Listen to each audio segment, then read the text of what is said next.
سلام، وقت شما بخیر. به مجموعه خبری امروز از اداره تحقیقاتی و نشراتی اوروج خوش آمدید. در آغاز سرخط خبرها: دیدار هیئت و تاجران ازبکستانی با والی هرات،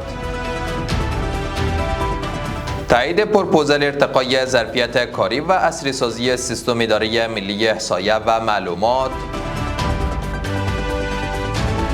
و آزمایش موشک‌های ضد کشتی توسط کره شمالی. امروز سه‌شنبه 25 ماه حمل سال 1405 خورشیدی در ادامه مشروع خبرها: شهرت رحمانوف والی ولایت اندیجان ازبکستان در رأس هیئت متشکل از 10 تاجر این کشور به ولایت هرات سفر نموده و با شیخ مولانا اسلامجار والی این ولایت دیدار کرد.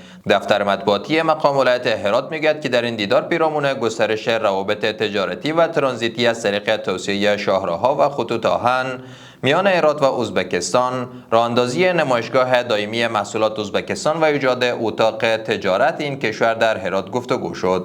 والی هرات در این دیدار بر گسترش روابط اقتصادی با کشورهای منطقه به ویژه ازبکستان تاکید کرد. در همین حال آقای رحمانوف از آمادگی تاجران ازبکستانی برای سرمایه‌گذاری در ولایت هرات خبر داده و بر گسترش تعاملات از طریق تبادل تجاری و افزایش صادرات و واردات میان دو کشور تاکید کرده است. در پایان دو طرف توافق کردند که نمایشگاه مشترکی را در ولایت اندیجان ازبکستان برگزار کنند. در نشست کمیته تکنیکی کمیسیون اقتصادی پروپوزال ارتقای ظرفیت کاری و عصری سازی سیستم‌های اداری ملی احصایه و معلومات قابل تایید دانسته شد و برای فیصله نهایی به کمیسیون اقتصادی راجع گردید.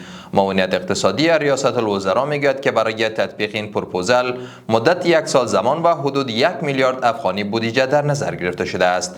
در این نشست همچنان در مورد ضرورت و اهمیت تهیه ماستر پلان برای تمام بنادر کشور نیز بحث شد.